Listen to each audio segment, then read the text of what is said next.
Assalamualaikum warahmatullahi wabarakatuh. Halo Sobat KSBI semua. Nah, jumpa lagi di acara kajian pekan rutin dengan saya Nera. Hari ini kita berbincang-bincang santai yang pastinya pakai sudut pandang Islam ya Sob. Nah, judul materi hari ini adalah serba-serbi kurikulum prototype. Kira-kira pembahasannya apa ya? Yuk disimak sampai selesai ya. Dan jangan lupa siapin catatan dan alat tulisnya. Ya sarallah Sob. Nah Sobat KSBI, pasti di antara kalian tahu kan kurikulum prototype yang dimana jurusan IPA, IPS, dan bahasa pada SMA dihapus. Ya, pada akhir tahun 2021, Bapak Nadiem Makarim selaku Menteri Pendidikan, Kebudayaan, Riset, dan Teknologi mengeluarkan sebuah kurikulum terbaru di tengah pandemi ini.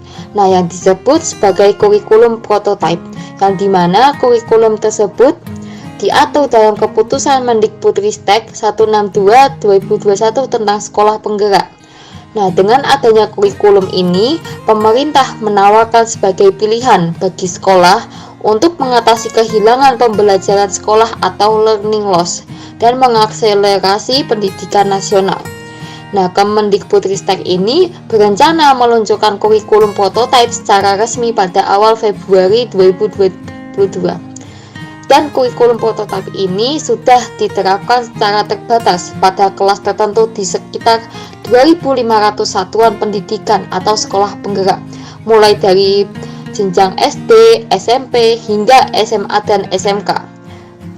Nah, dan bagi sekolah yang berminat bisa melakukan pendaftaran untuk menerapkan kurikulum tersebut. Sebenarnya, pihak Kemendikbudristek ini tidak menyebutkan kurikulum prototype sebagai kurikulum baru. Menurut Kemendikbudristek, kurikulum ini sebagai penyempurnaan dari kurikulum 2013. Kurikulum prototype ditawarkan sebagai alternatif atau pilihan acuan pembelajaran bagi satuan pendidikan yang berminat atau siap. Dalam pelaksanaannya, sekolah bebas memilih menerapkan kurikulum 2013, kurikulum darurat atau kurikulum 2013 yang disederhanakan atau kurikulum prototipe ini, alias kurikulum prototipe ini bersifat opsional. Kurikulum prototipe yang digadang-gadang dalam rangka mendukung pemulihan pembelajaran akibat pandemi ini memiliki beberapa karakteristik utama, yaitu yang pertama, pembelajaran berbasis proyek yang dimana bertujuan untuk pengembangan soft skill dan karakter yang terdiri dari iman, takwa, dan akhlak mulia, serta gotong royong, kebinekaan global, kemandirian, nalar kritis, dan kreativitas. Kurikulum prototipe ini ngasih porsi pembelajaran berbasis proyek atau project based learning atau PBL sebesar 20-30% jam pelajaran. Yang kedua, fokus pada materi esensial atau materi yang paling penting dan dasar di tiap mata pelajaran, sehingga ada waktu cukup untuk pembelajaran yang mendalam bagi kompetensi dasar seperti literasi dan numerasi. Yang ketiga, fleksibilitas bagi guru untuk melakukan pembelajaran yang sesuai dengan kemampuan murid atau teach at the right level dan melakukan penyesuaian dengan konteks dan muatan lokal. Jadi, tujuan pembelajaran dan jam pelajaran nggak dikunci per minggu, tapi lebih fleksibel sesuai perkembangan murid. Kurikulum prototipe memuat lebih sedikit materi, dilengkapi dengan perangkat yang memudahkan guru melalui diferensiasi pembelajaran. Misalnya, Kemendikbudristek akan menyediakan alat asesmen diagnostik untuk literasi membaca dan matematika. Kemendikbudristek juga akan membekali guru dengan beragam contoh motu yang bisa diadopsi atau adaptasi sesuai konteks.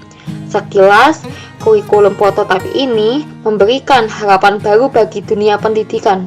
Akan tetapi, pada hakikatnya kurikulum ini adalah produk yang lahir dari rahim yang sama dengan kurikulum sebelumnya. Nah, Sobat KSBI, pernah nggak nih dengar pernyataan Menteri Baru Kurikulum Baru? Nah, bagi tenaga pendidik di Indonesia, slogan tersebut sepertinya tidak asing lagi. Setiap terjadi pergantian Menteri Pendidikan, produk andalan dikeluarkan pasti kurikulum terbaru. Seolah formulasi mujarab tidak juga ditemukan untuk memperbaiki kesenjangan pendidikan yang ada. Berdasarkan hasil diskusi dengan ratusan guru dari berbagai daerah di Indonesia melalui program pendidikan profesi guru atau PPG dalam jabatan, guru Indonesia banyak yang belum memiliki mindset merdeka, bahkan masih didominasi guru dengan mindset pelaksana. Itu menurut artikel kompas.com. Nah, banyak guru yang selama mengajar hanya mengandalkan acuan ataupun contoh yang sudah ada. Guru tidak berani menuangkan kreativitas dengan pemikiran, takut menyalahi aturan, dan tidak sesuai dengan kebijakan pemerintah. Hal ini diperparah dengan berganti-gantinya kurikulum setiap menteri pendidikannya berganti. Padahal dalam setiap pergantian kurikulum, bertambah pula beban kerja guru. Perubahan sistem pelaporan penilaian dan berbagai tugas administratif lainnya membuat guru tidak dapat fokus dalam proses pengajarannya saja. Yang sayangnya, beban kerja yang meningkat tidak disertai dengan peningkatan kesejahteraan guru itu sendiri. Terkait munculnya kurikulum prototipe yang akan diselenggarakan tahun ini, ternyata perumusan kurikulum ini mendapat kritikan yang padahal sudah diuji coba di 2.500 sekolah penggerak, yaitu kritikan dari pemerhati pendidikan karena terkesan instan. Nah, praktisi atau pemerhati pendidikan yang bernama Indra Karismiaji mengaku belum pernah melihat naskah akademik dari kurikulum baru itu, sehingga dia menilai belum ada kajian akademis dari pembentukan kurikulum baru itu, baik dari dasar filosofis, akademis, maupun pertimbangan lainnya. Ia mengatakan, jika memang hendak membentuk kurikulum baru, semestinya Kemendikbudristek ini menjelaskan terlebih dahulu mengenai konsep utuh dan naskah akademiknya.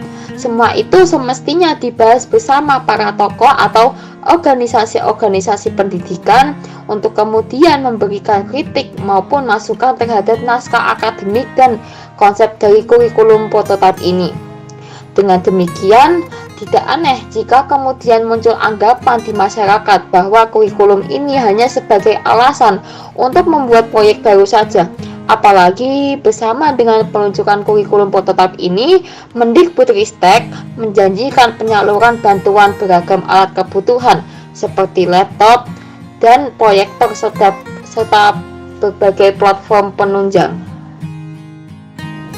Secara paradigma mendasar, kurikulum prototipe ini berlandaskan pada sekulerisme atau kebebasan.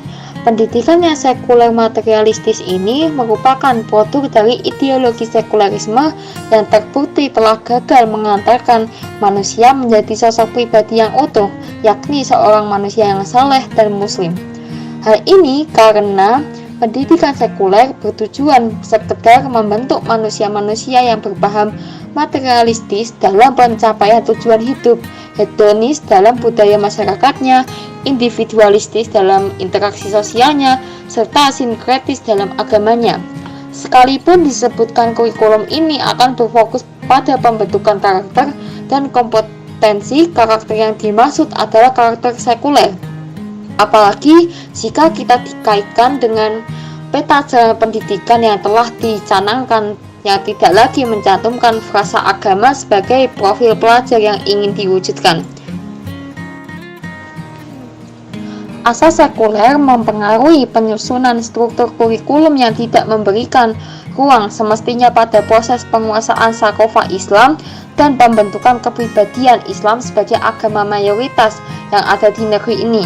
Bahkan kurikulum prototipe ini diterapkan sebagai solusi dalam membentuk intoleransi yang dianggap sebagai dosa nomor 1 dalam dunia pendidikan. Intoleransi bisa bermakna sebagai sikap berpegang teguh dan menerapkan Islam dalam segala aspek kehidupan. Sudah bisa diprediksi, kurikulum yang ditargetkan menghilangkan learning loss akibat pandemi ini juga secara berkesinambungan akan makin menghilangkan identitas keislaman peserta didik. Ini sejalan dengan misi deradikalisasi yang telah dicanangkan, padahal proyek Radikalisasi pada faktanya sama dengan sekularisasi, yakni menghendaki jauhnya umat Islam dari ajaran Islam kafah. Kurikulum prototipe mengarahkan guru untuk fokus pada materi esensial dengan adanya berbagai penyederhanaan di banyak aspek. Mata pelajaran IPA atau ilmu pengetahuan alam dan IPS atau ilmu pengetahuan sosial pada jenjang SD kelas 4, 5, dan 6 yang selama ini berdiri sendiri. Nah, pada kurikulum prototipe ini akan diajarkan secara bersamaan melalui IPAS. Selanjutnya, di SMA yang sebelumnya terdapat penjurusan seperti IPA, IPS, dan bahasa, nah pada kurikulum prototipe ini ada perubahan. Di kelas 10, pelajar hanya menyiapkan diri untuk menentukan pilihan mata pelajaran di kelas 11. Selanjutnya, di kelas 11 dan 12, pelajar mengikuti mata pelajaran dari kelompok mata pelajaran wajib dan memilih mata pelajaran dari kelompok MIPA, IPS, bahasa, dan keterampilan vokasi sesuai minat dan bakat. Nah, apakah ada jaminan pengaturan ini akan membuat para peserta didik mampu menjadi pembelajar sejati? Atau justru membuat mereka makin tumpul dalam penguasaan ilmu pengetahuan? Nah, apalagi untuk di SMK, dunia kerja sudah ditegaskan dapat terlibat dalam pengembangan pembelajaran. Artinya, dunia industri yang notabene dikuasai para kapitalis makin mudah mengarahkan potensi anak didik agar bisa terserap menjadi praktisi alias buruh di dunia industrinya. Adanya fleksibilitas bagi guru untuk melakukan pembelajaran yang sesuai dengan kemampuan murid atau pembelajaran berorientasi murid di kurikulum prototipe ini juga rawan menghasilkan kesenjangan. Hal ini memang sejalan dengan filosofi kebebasan pada sistem ekonomi kapitalisme yang menghasilkan kesenjangan antara si kaya dan si miskin. Nah, jika pembelajaran berorientasi murid ini tidak didukung sistem pendidikan yang benar atau termasuk ketersediaan guru kompeten, meniscayakan terjadinya kesenjangan pendidikan. Walhasil, problem pemerataan kualitas pendidikan akan tetap ada, bahkan makin nyata. Nah, dengan demikian, kurikulum ini tidak bisa mengatasi masalah pendidikan. Strategi pendidikan liberalisme berbanding jauh dengan sistem pendidikan Islam, yang dimana Islam mengubah pemikiran dan perilaku umat sesuai dengan ideologi Islam. Nah, Islam juga mendekatkan manusia pada tingkat kesempurnaannya sesuai akidah Islam dengan tujuan menciptakan sumber daya manusia yang berkepribadian Islam. Dalam sistem pendidikan Islam, kurikulum pendidikan Islam berdasarkan akidah Islam. Oleh karena itu, seluruh bahan dan metode pengajaran ditetapkan berdasarkan asas tersebut. Tidak boleh ada penyimpangan sedikit pun. Hal ini menunjukkan bahwa pemimpin negara lah yang memegang kewajiban utama pengontrolan sistem pendidikan, termasuk evaluasi mutu pendidikan. Generasi yang akan terbentuk dengan sistem ini adalah sumber daya manusia yang mumpuni dalam bidang ilmunya sekaligus memahami nilai-nilai Islam serta berkepribadian Islam yang utuh, bukan sekedar menguasai cabang ilmu secara sempit untuk menjadi tenaga buruh industri. Selain mengatur sistem pendidikan, Islam juga mengatur semuanya dengan jelas, sistematis, dan sempurna. Pengaturannya terjadi secara menyeluruh, mulai dari sistem ekonomi, sistem kehidupan sosial, dan sistem politik. Dengan penyerahan opsi pemilihan kurikulum kepada sekolah disesuaikan dengan sumber daya sekolah yang ada, menunjukkan pemerintah lepas tangan dalam penyeragaman mutu pendidikan. Sebab jika tanpa disertai perbaikan mendasar pemerataan kebutuhan pendidikan secara menyeluruh, kurikulum model apapun tidak akan memberikan perbaikan. Jika permasalahan utama adalah pada anggaran pendidikan yang kurang, maka perlu dilakukan perubahan sistem ekonomi menjadi sistem ekonomi Islam, yang dimana telah teruji menyejahterakan. Sumber daya negara yang dimiliki hanya dikelola oleh negara untuk kemaslahatan umat, sehingga kesejahteraan guru terjamin, fasilitas pendidikan mencapai mutu tertinggi dan merata di semua daerah. Oleh karenanya, masyarakat harus dicerdaskan tentang sistem pendidikan yang sahih ini. Kaum muslim tidak boleh terjebak dan jatuh dalam harapan semu perubahan kurikulum. Selama paradigma kurikulum masih sekuler kapitalisme, tidak ada harapan untuk menyelesaikan problematik umat, termasuk di bidang pendidikan. Jadi gimana nih Sob? Kamu siap dengan adanya kurikulum prototipe ini? Sekian materi yang disampaikan berjudul Serba-serbi Kurikulum Prototipe telah selesai. Saya sebagai pemateri meminta maaf yang sebesar-besarnya bila ada salah, baik dalam tutur kata maupun perbuatan. Saya pamit undur diri. Wassalamualaikum warahmatullahi wabarakatuh.